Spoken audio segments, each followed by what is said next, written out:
Hello दोस्तों, नमस्कार। मैं हूं अनिल कुमार। एक बार फिर से स्वागत करता हूं आप सभी का आपके अपने YouTube चैनल सुपर टारगेट में। दोस्तों, संख्या पद्धति से लेकर लाभ हानि तक यानी नंबर सिस्टम से लेकर प्रॉफिट एंड लॉस तक का वीडियो मैंने आपको दे दिया है। उम्मीद और आशा करता हूं कि आपने उन सभी वीडियो को एक बार देख लिया होगा और उनसे आपका जो भी डाउट रहा होगा वो दूर हो गया होगा। दोस्तों साथियों, अगर आपने उन सभी वीडियो को नहीं देखा है, अभी आप हमारे चैनल पर नए हैं, तो आप हमारे चैनल को सब्सक्राइब करके बेल आइकन दबा दीजिए तथा चैनल के प्लेलिस्ट में जाकर आप किसी वीडियो को देख सकते हैं और अपने तैयारी को बेहतर अंजाम दे सकते हैं। उसी कड़ी में साथियों, आज मैं आपके लिए एक अगला इंपॉर्टेंट चैप्टर का वीडियो बनाने जा रहा हूं। उस चैप्टर का नाम है, जैसा कि आप पढ़ पा रहे होंगे, बट्टा, छूट या डिस्काउंट। मेरे हिसाब से इन सब चीजों का नाम आपने जरूर सुना होगा। बट्टा, छूट, डिस्काउंट, मुरव्वत, रियायत, ये सब नाम जरूर सुना होगा। जब आप किसी दुकान पर कोई वस्तु खरीदने के लिए जाते हैं तो ये सब नाम जरूर बोलते हैं या फिर सुन लेते होंगे। जैसे आपको कोई वस्तु पसंद आ गई, लेकिन अब रेट को लेकर थोड़ा सा मारामारी वहां होने लगता है, थोड़ा सा बातचीत होने लगता है कि भाई साहब ये तो बहुत ज्यादा लिखा है, थोड़ा कम करिए, थोड़ा कम करिए। दुकानदार कहता है कि भाई कितना देना चाहते हैं, ना हमारा ना तुम्हारा, 100 रुपया कम लेकर जाओ। ऐसा बहुत सारा चीज आपने दुकान पर सुना होगा। तो जरा सोचिए कि दुकानदार जब आपको छूट देता है, जब आपको कुछ पैसे कम लेता है, तो क्या हमें आपको देखकर ऐसा करता है कि हमारा उसका कोई ऐसा कोई कनेक्शन है कि नहीं भाई तुम हो तो तुम्हारे लिए ऐसा है, उनके लिए कुछ नहीं, ऐसा कुछ है क्या? नहीं दोस्तों, बिल्कुल ऐसा कुछ नहीं है। वो छूट इसलिए देता है ताकि आपको लूट सके। एक बार फिर से बोल रहा हूं, छूट इसलिए देता है ताकि वो आपको लूट सके। लूटने का मतलब ये हुआ कि आपसे कमा सके। अगर जरा सोचिए, वो लिखा है वस्तु पर 1000 रुपया, आप कह रहे हैं 900 रुपया ही दूंगा, तो आप कहेंगे नहीं नहीं मुझे 1000 पूरा चाहिए, अगर तुमने 1 रुपया भी कम दिया तो मैं नहीं लूंगा। तो बताओ, वस्तु बिक पाएगी? नहीं बिक पाएगी। आपके इस क्रूर व्यवहार को देखकर ग्राहक भाग जाएगा किसी दूसरे दुकान पर। बगल वाला 100 रुपया ने 150 रुपया कम करके 850 में बेच देगा उसको।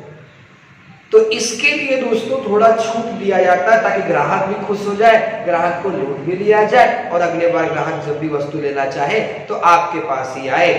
तो किसी भी वस्तु पर लिखे हुए दाम पर, किसी भी वस्तु के लिखे हुए दाम पर अगर कोई इंसान कम करके बेच रहा है तो आपको क्या दे रहा है? छूट दे रहा है, आपको डिस्काउंट दे रहा है।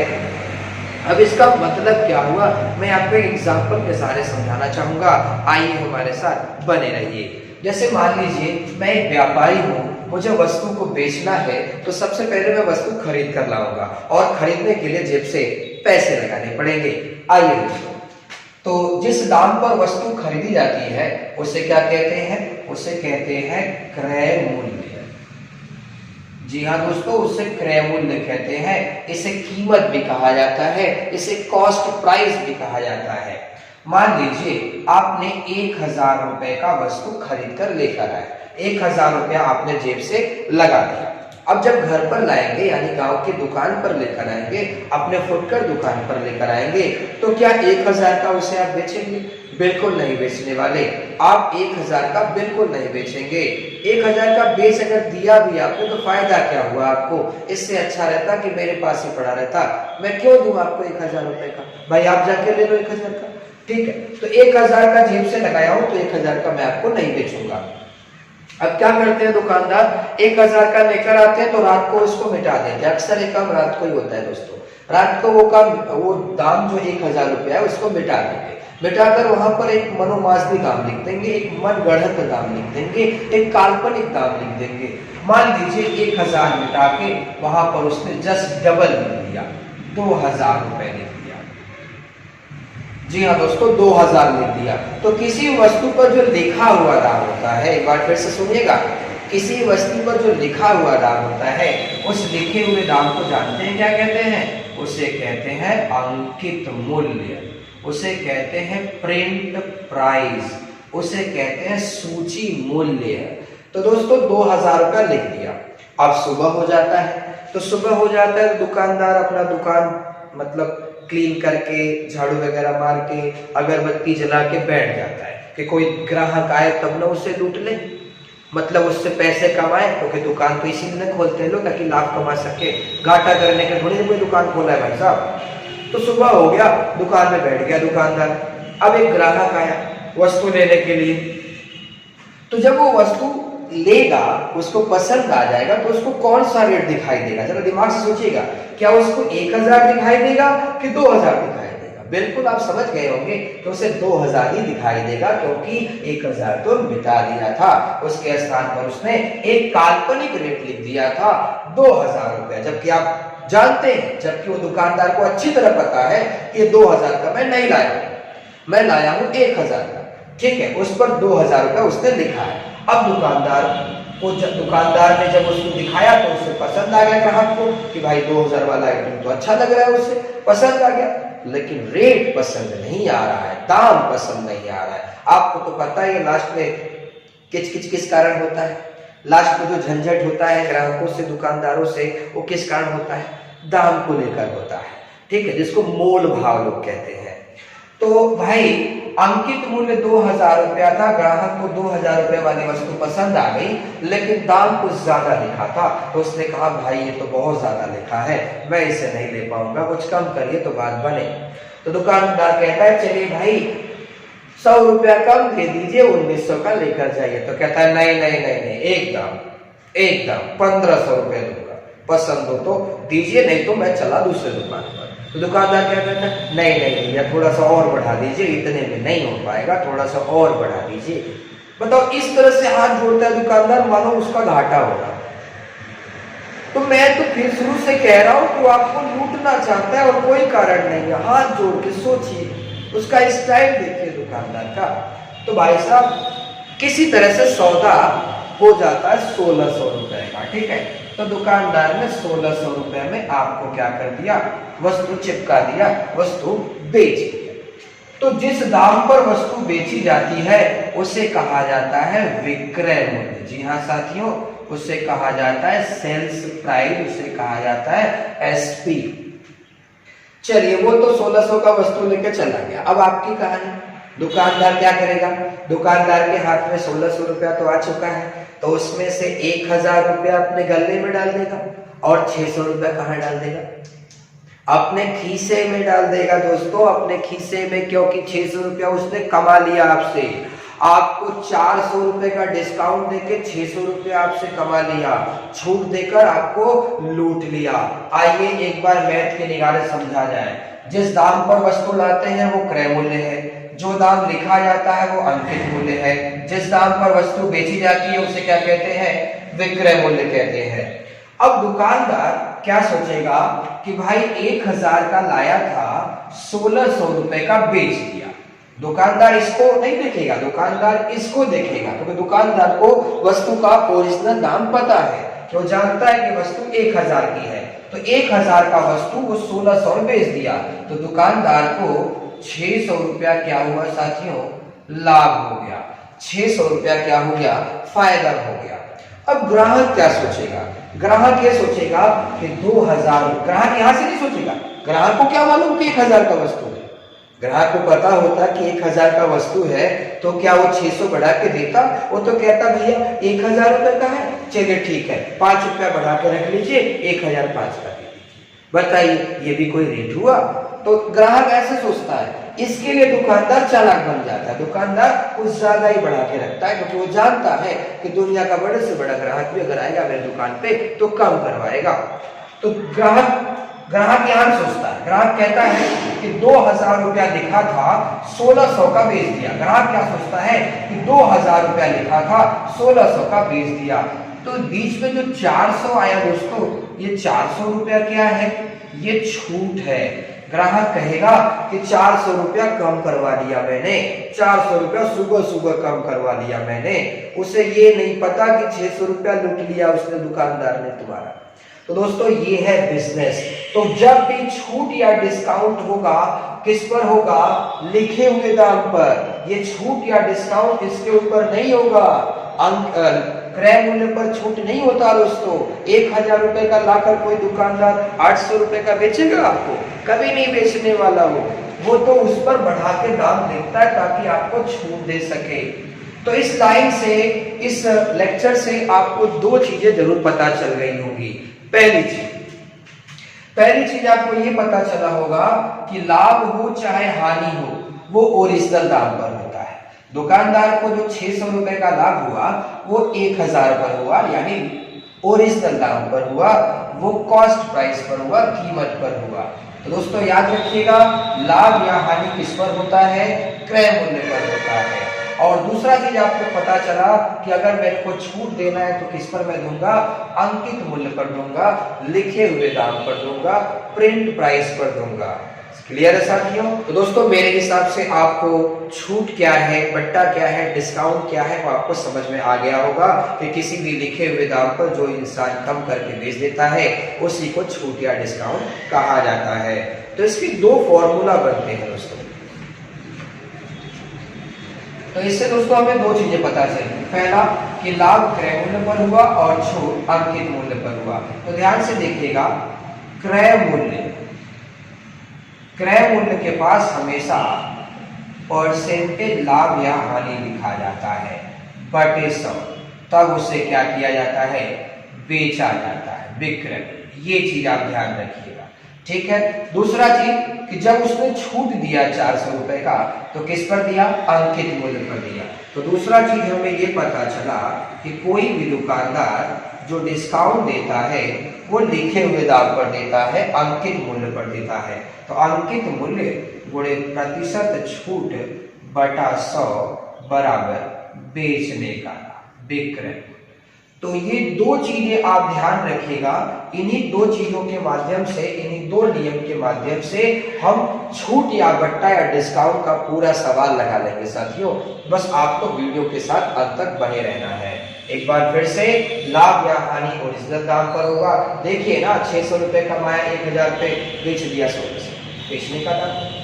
छूट या बट्टा अंकित मूल्य पर होता है। देखिए ना, 400 रुपया 2000 पे छोड़ दिया, 1600 का बेच दिया, ठीक है।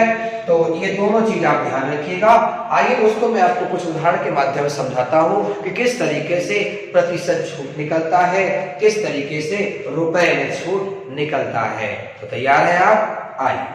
आइए दोस्तों, पहला उदाहरण मैंने स्क्रीन पर ले लिया है ताकि आपको समझ में आ जाए किस तरह से प्रतिशत छूट निकाला जाता है।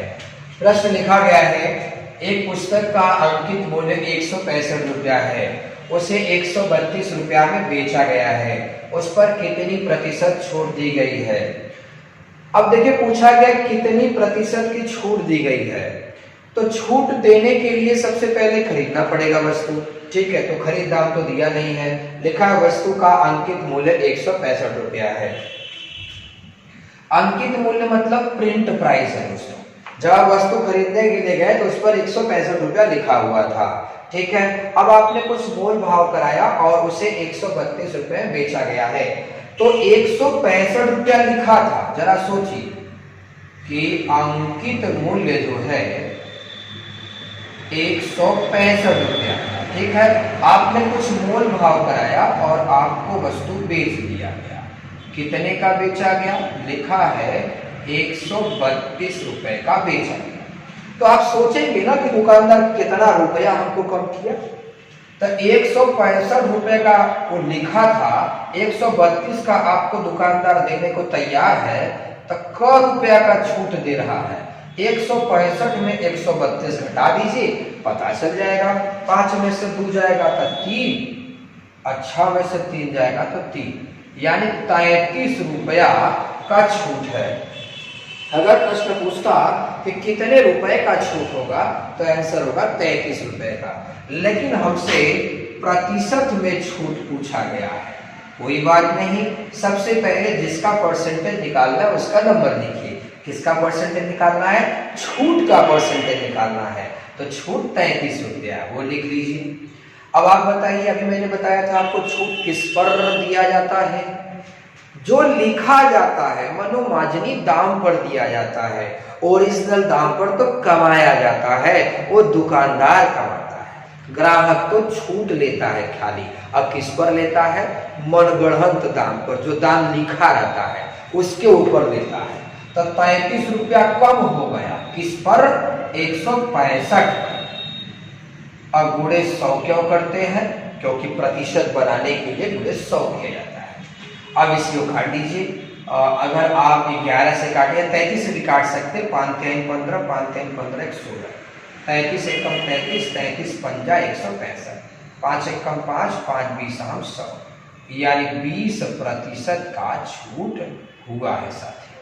एक बार देख लीजिए, 20% का छूट हुआ है। अगला एग्जाम्पल फिर मैं देने जा रहा हूं, ध्यान से। आइए दोस्तों, दूसरा प्रश्न आ चुका है स्क्रीन पर। प्रश्न है, एक मेज का अंकित मूल्य 6000 रुपया है। एक मेज का जो प्रिंट प्राइस है वो 6000 रुपया है और उसे 5500 रुपए बेचा गया है। उस पर कितने प्रतिशत की छूट दी गई?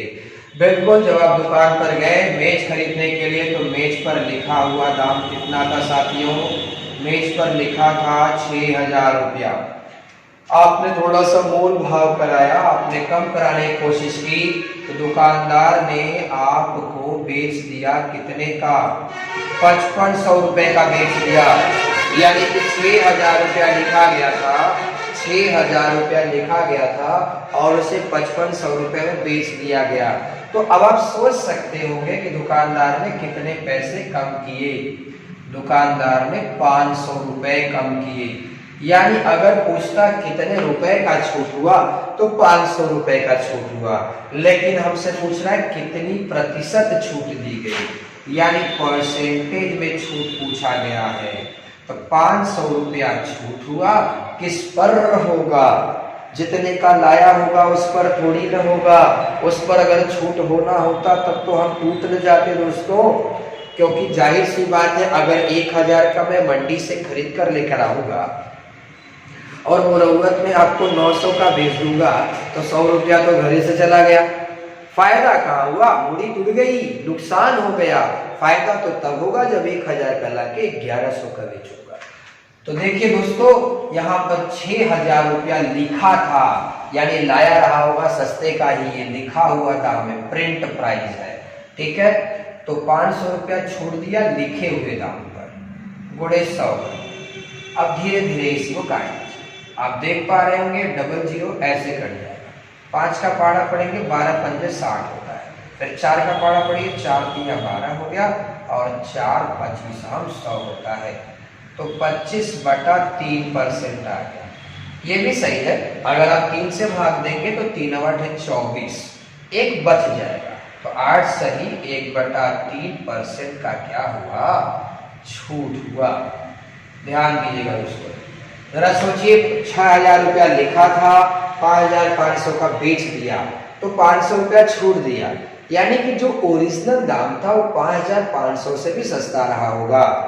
आइए मैं अगले एग्जाम्पल के सारे और भी चीजें आपको समझाता हूँ। आइए दोस्तों, तीसरा एग्जाम्पल भी देख लिया जाए। एग्जाम्पल आपके सामने है। एक वस्तु का अंकित मूल्य 12000 रुपया है और उसे 10500 रुपए में बेचा गया है। उस पर कितनी प्रतिशत की छूट दी गई है? तो छूट पूछा गया है। तो जब भी कोई इंसान आपसे प्रतिशत में छूट पूछे तो आपको दो चीजें पता करना होगा। पहली चीज, उस पर लिखा कितना है, और दूसरी चीज वो बेचा कितना। लाया कितने का ये नहीं पता, ये पता अगर नहीं है तब भी चल जाएगा। क्यों? क्योंकि छूट जो है लाया कितने का है उस पर नहीं, लिखा कितने का है उस पर दिया जाता है। जी हाँ दोस्तों, फायदा किस पर दिया जाता है? जितने का लाया है उस पर दिया जाता है, यानी क्रय मूल्य पर लाभ हानि होता है। और लेकिन छूट लिखे हुए दाम पर होता है। तो लिखा हुआ दाम और बेचने का दाम, यानी अंकित मूल्य और विक्रय मूल्य, दोनों अगर पता है तो प्रतिशत छूट भी पता हो जाएगा। वस्तु का अंकित मूल्य 12000 है, तो 12000 रुपया लिखा है आपने और ग्राहक को बेचा कितने का? 10500 का। तो छूट कितने का दिया? 1500 का ना छूट दिया आपने दोस्तों, 1500 रुपए का छूट हुआ। तो 1500 का छूट हुआ है, तो आप जरा सोचिए कि 1500 का जो छूट हुआ वो किस पर हुआ होगा? जितने का लाया होगा उस पर? नहीं नहीं नहीं, जितने का लाता है उस पर तो कमाता है। वो जितना लिखा होगा, मनोमाजनी दाम जितना लिखा होगा उस पर आपको छूट दिया है। तो 1500 का छूट दिया है 12000 के ऊपर। 12000 रुपया वो लिखा था अपने हाथ से। अब इसी को हल कर दीजिए। देखिए 00 ऐसे कट गया, 15 एकम 15, 15 बाटे 120 होता है, 4 दूना 8, 4 25 100 होता है, 25/3 2% आपका आंसर होगा, या फिर 25 का आधा 12.5% का छूट दिया गया। ध्यान दीजिएगा, ठीक है साथियों। तो मेरे हिसाब से दोस्तों आपको प्रतिशत छूट क्या होता है, प्रतिशत छूट कैसे निकलता है, ये आपको समझ में आ गया होगा। जी हाँ दोस्तों, जब भी कोई आपसे पूछे कि प्रतिशत में छूट बताइए, तो आपको दो चीजें पता होनी चाहिए कि पहला लिखा हुआ दाम कितना था और दूसरा बेचा कितना। जी हाँ दोस्तों, जब भी छूट होगा वो लिखे हुए दाम पर होगा, अंकित मूल्य पर होगा। दुकानदार कभी भी आपको डिस्काउंट अगर 200, 300, 400 का दे रहा होगा तो ये मत समझिएगा कि वो आपको छूट दे रहा है आपको देखकर, वो इसलिए दे रहा है ताकि आपको लूट सके और कोई कारण नहीं है। लूटने का मतलब आपसे कमा सके। जरा आप भी सोचिए, 12,000 रुपया वो लिखा था 10,500 का बेच दिया आपको, तो क्या 10,500 का लाया होगा? वो 10,500 से भी कम का लाया होगा। हो सकता है वस्तु 8,000 की रही हो, चलो मान लो 10,000 की रही हो, तब भी तो 500 रुपया कमाएगा। तो दोस्तों छूट इसलिए मिलता है ताकि लूटा जा सके, यानी फायदा कमाया जा सके। तो अगर आपके दिमाग में चल रहा है कि तो सर जी ओरिजिनल दाम था कितना, लाया कितने का था, ये कैसे पता चलेगा? उसके लिए दोस्तों मैं आपके लिए अगला वीडियो बनाऊंगा और बताऊंगा कि किस तरीके से निकलेगा क्रय मूल्य, किस तरह से निकलेगा अंकित मूल्य अगर 20 में दिया हो छूट, यानी छूट परसेंटेज में दिया रहेगा क्रय मूल्य या फिर और अंकित मूल्य आपको निकालना होगा। तो साथियों इसी के साथ विदा लेते हैं। चैनल पर अगर नए हो तो सब्सक्राइब कर दीजिएगा, बेल आइकन भी दबा दीजिएगा। नमस्कार, धन्यवाद।